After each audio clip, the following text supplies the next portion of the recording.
Hi guys, I'm going to need localization of categories in a second. So what I wanted to do is I want to make a quick video just to talk about localization in a bit. Okay, so first I'm going to bring rings into the picture so we can see that what I'm going to say is a particular example. So the definition that I'm going to give specializes to rings.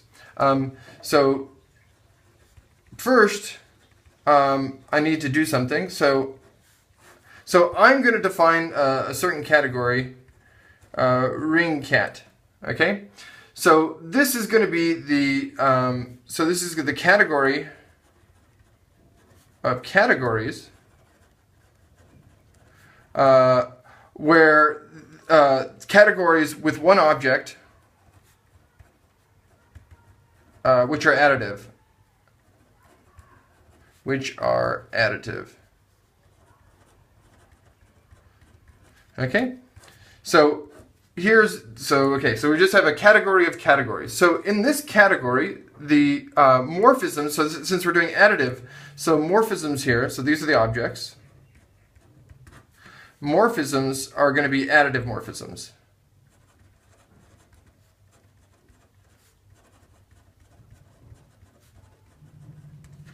Okay, so I'm going to make a claim.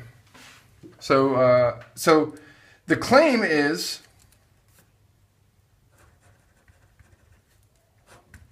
this category of ring categories or whatever. I claim that this is isomorphic to the category of unital rings, not necessarily commutative. Okay, but they do have an identity. Okay, so let me tell you the idea, the proof idea between this correspondence. So proof idea. Okay, so let's take an object here. Let's say C, and this is going to be a ring category. So this is a category with one object, which is additive. That's it. So an additive category with one object. And so let's take this thing here to be the unique object. The unique object in the category. Okay, so then I claim that, so HOM, so remember I write HOM as C, so this is HOM from this to itself, so this is a ring. This is in the category of rings. Okay, so let's see what things go. So we already know it's an additive category, so the addition. Okay, so the addition here comes from the fact that HOM, or that this thing here, is in the abelian groups. Because I said it's an additive category, it's enriched in abelian groups, so this has an addition. So the zero object, okay, so the zero comes from here, okay? So the multiplication.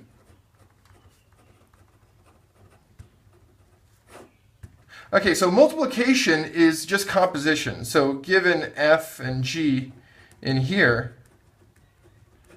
then F composed with G defines the multiplication. Distributivity with respect to addition comes from these additive category axioms.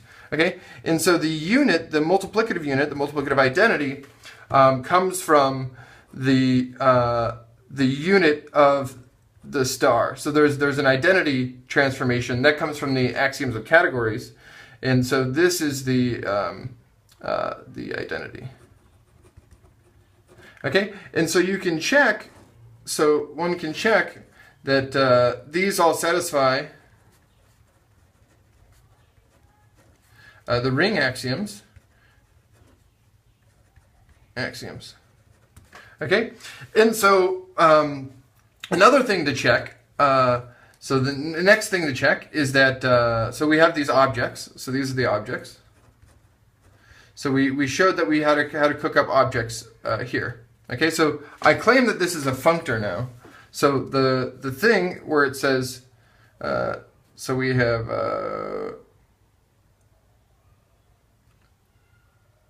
Oh, so this is supposed to be here. This is a in there.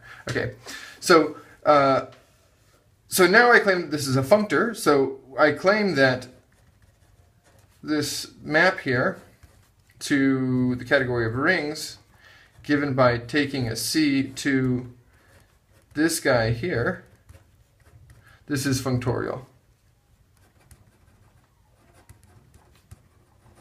Well, since we're using additive morphisms, so this is going to say that F, so suppose we have two guys, C1 to C2, right? Then this guy here, F, will induce a ring homomorphism.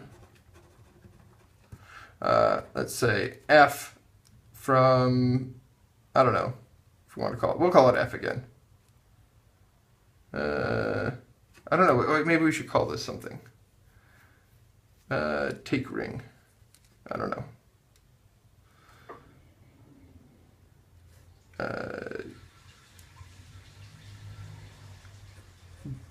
Decategorify. Okay, dcat F is going to be we're going to get ring homomorphism from C1 to C2. Okay.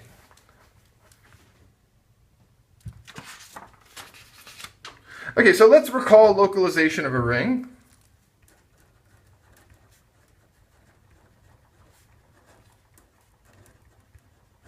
Okay, so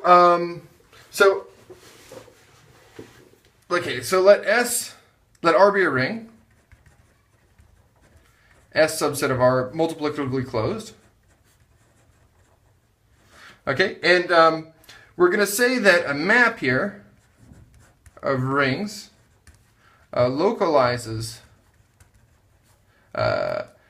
S if so for all let's say S and S there exists an R prime and R prime such that Fs R prime is equal to 1. Okay, so we can do this. Okay, so then we can form a category of localized rings, localizers, I guess. Okay, so the category, the objects here are pairs of Fs and R primes, and then morphisms are so let's say F1 R prime 1 to F2 R prime 2. So these are going to be, so here's our setup. We have F1 R prime 1, R prime 2, F2.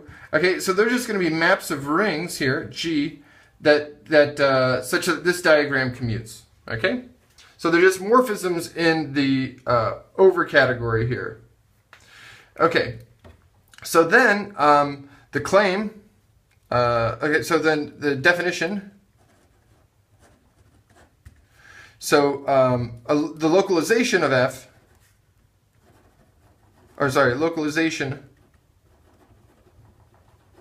of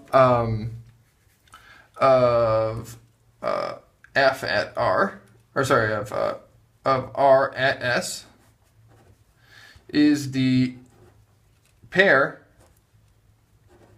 And by sometimes we just say the ring, but it's the pair U R of S, which is initial in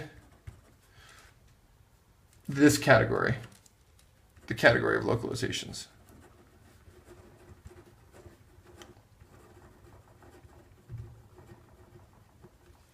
Okay.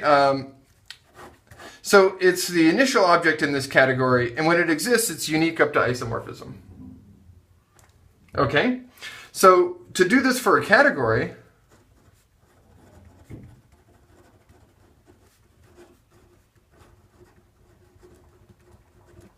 right? Well, so localization of a category, okay. So to localize a category, we're going to do something similar. Okay, so this set S now in our previous description, S, so given the isomorphism of ring cat with the category of rings, S corresponds to a certain subset of isomorphisms, or sorry, subset of morphisms, or collection of morphisms, closed under composition.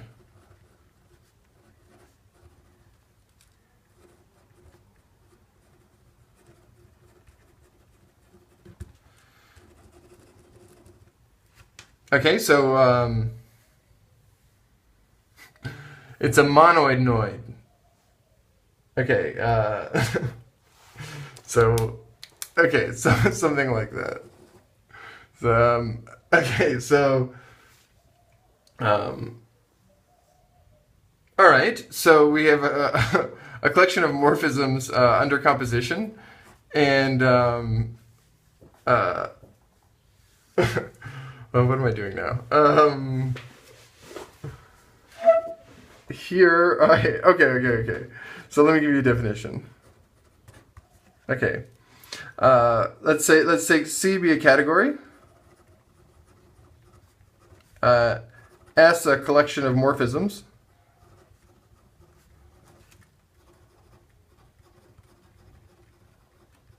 In C, and then we can say that it's closed under composition. Say, okay. We don't need to do this, but the definition will I mean, the construction, what I'm going to do is you might as well assume that it's closed under composition or close it under composition. Okay, and we say that a functor, so F, so let's say D be a category, and F be a functor from C to D, localizes S if for all S and S, F of S is an isomorphism.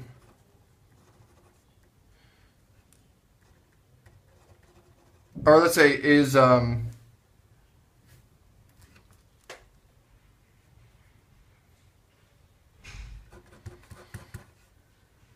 is an isomorphism. So I was going to say a weaker condition here.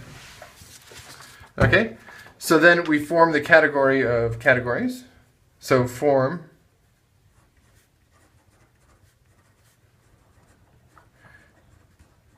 category of localizers. And then the localization of C at S is the initial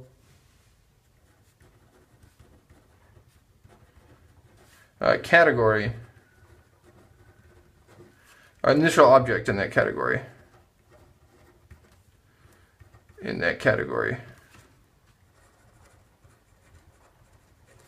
If it exists.